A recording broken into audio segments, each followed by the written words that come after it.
Welcome back to Make a Mill, the channel where we all want to make it to 7 figures. So let's get started on that journey right now, shall we? Today, talking about investing mistakes, my top five real estate blunders. I've been talking a lot about real estate lately. I don't know why. I guess it's because I started my journey in my career in investing and stocks and things in real estate. It's not kind of true because Grandma started me off with some stocks back in the heyday, but I really started in my professional career in real estate as an investor that got me out of the kind of 9-to-5 rat race and into investing alongside while I was working. And now I kind of do investing full time alongside other projects that I do. Number one, not using leverage. I couldn't take a loan. I had to buy cash, so that's an opportunity cost. That is one of my biggest regrets with doing real estate investing, that I have done a couple properties since 2014, the last 10 years. I think I've done half a dozen deals. I always went all in with my money because that was just what was available to me. It was so hard to get a loan. And let me know in the comments if you think, like, how is your experience getting a loan? Because I really had a hard time in America getting a loan, let me tell you. I just didn't have access to capital, and it really was an opportunity cost for me. And especially when rates were so low. And that's kind of something I've learned in the last few years, that if the rate's below 4, it's like 4 or below, you should just take the loan whether you want to do something or not, because that is, a pretty good rate. And if rates go down to 0 or -1, I was afraid that rates would go below -1, and it's really like not even almost possible. Rates are high now, 6 to 7%. So I'm just waiting for rates to go down. I'm sad I missed the boat, but such is life. Point number two on your screen right now, not doing my full due diligence on the management company. Oh boy, let me tell you a story. I hired the first person I interviewed in 2019 based on recommendation from somebody who was very good at their job and somebody who I had done multiple profitable deals with and had a great working rapport. So this is the kind of person that you take a recommendation from, but it doesn't always work out in life. And I don't blame the person. I don't blame either party. And in the end, we all won. We all made money. It just didn't work out the way we all wanted. I got ripped off. The first thing that happened was, it was a risky business I was in. I bought 2 houses in 2019, and then I was living abroad working and also managing those. So if anything goes wrong, I'm not on the ground. I don't see it. So that's why I have to really trust my management company. And that's why I went with someone that I thought I would trust through someone I trusted. And, they did things such as they charged for work that didn't get done. It was partly my fault. I didn't do full due diligence because I'm abroad, and it's just like I would ask for pictures and then I wouldn't receive them, or not the full pictures. And looking back, yeah, I should have asked for pictures every single time and been on the dot every single time. But there's a window broken and it's going to cost $80 or whatever. The tenant needs it fixed. It's the middle of winter. I'm not like, hey, send me a photo. So, landlords and rental businesses are people too. So it's like, you can't be doing due diligence. I had a job at that time too. I was teaching full time and had a young kid. So I couldn't really, it wasn't the top of my mind. Someone's broken window 5,000 miles away or whatever. So I got charged for these phantom repairs. I never asked to see photos of the work, and I just always trusted implicitly, and that's a big no. So you have to manage the managers. I said 6,000 miles. I don't know how many. Being a landlord is a local game, baby. It's a local game. If you live down the street, that's how you're doing it. I wouldn't have someone in my backyard or a mother-in-law. I don't want my tenant too close. And I liked having a management company with a degree of separation. And let me tell you, the management company was profitable. Even with them cheating me, it was crazy. There was a few months where I broke even, and they got the boot after that. I did well. I still collected rent for most of the 3, 4, whatever years that I held the properties as rental properties until I sold them.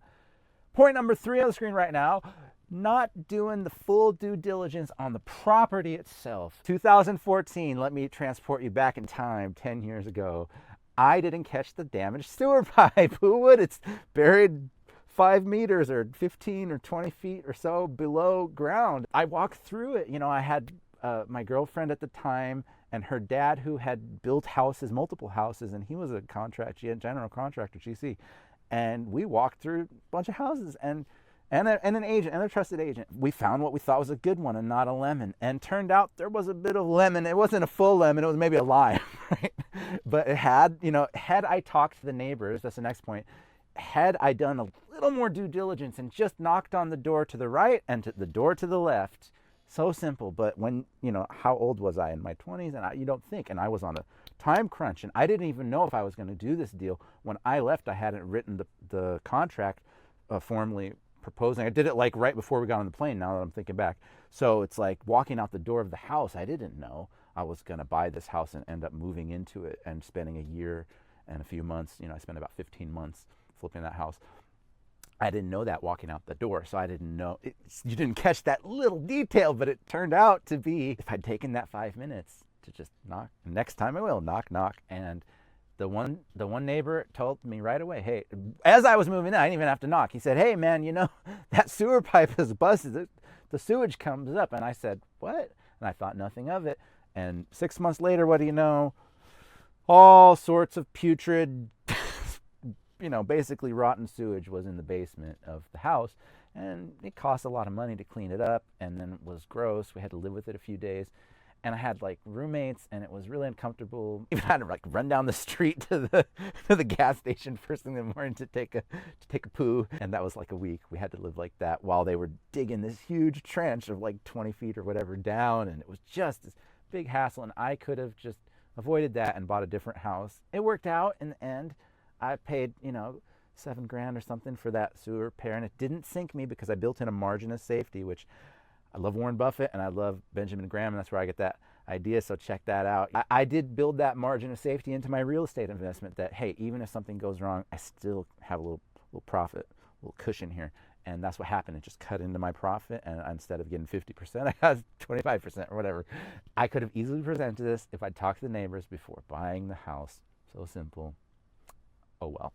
Point number 4, not buying the third investment property in 2019. Oh, we all wish we all have, rear view mirrors, Monday morning quarterbacking, whatever you want to call it. I just ran out of time, capital, energy, deals. I was in America only for a few months, and I only could do so many deals, and I actually had capital to do another. I did 2 houses, and I had those kind of going right before we left. Had the capital to do half of a third house.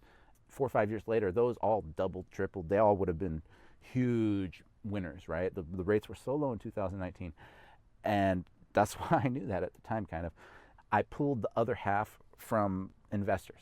So I did secure the capital with some wheeling and dealing, but I did not secure the deal. I ran out of time and steam to actually get on the ground. I couldn't find another one that I felt had a margin of safety that I could actually bet on. There was one before I bought those 2. There was even one where the dude, it looked like a good deal, but then I backed out because dude had title issues and he wasn't up front and he didn't tell me. And we found out on the back end. And so I was like, and the agent, she was real mad. And I was kind of like, I don't know. Point number 5, having lousy roommates, house guests, tenants, whatever you want to call it. The extra revenue was not worth the hassle, the headaches, the higher bills, the parties. Some unappreciative people will just party it up, trash place, ruining hard work. I put, $1,000 carpet on credit, right? And this place had horrible floors, and I spent, it was the last thing. I had, renovated this terrible house no one could possibly live in, and I fixed it. I couldn't even walk through it.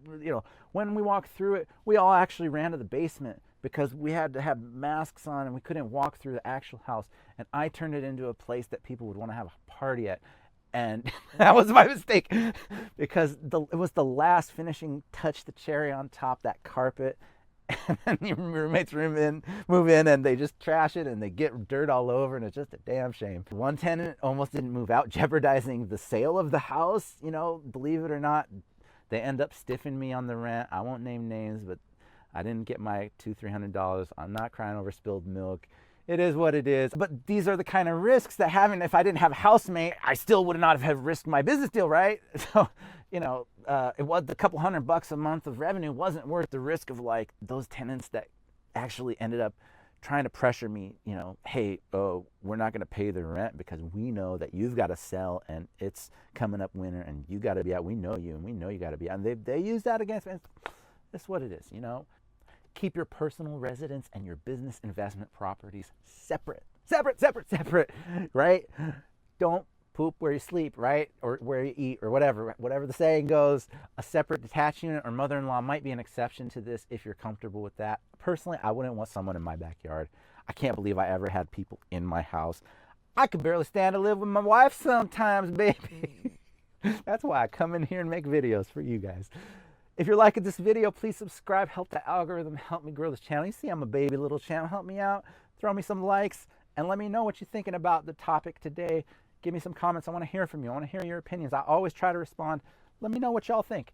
To wrap it up, some of the upsides of real estate investing. So that it's not all negative. This was the mistakes. So I'm advising you what not to do, right? Now, here's some of the great things about it.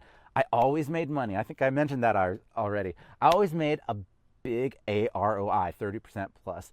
That's annualized return on investment. What that means is if I make $1,000 profit in a year, it's different from making $1,000 profit in 10 years. We have to annualize that 10 years down to the year. So I was always making great, 30% plus annualized is great return. Real estate is great. Typically it's 8% averaged out historically. But when you're doing something like this that's very risky and very active and requires a lot of skills and labor and management, then you get to charge premium so you can make higher risk, higher returns.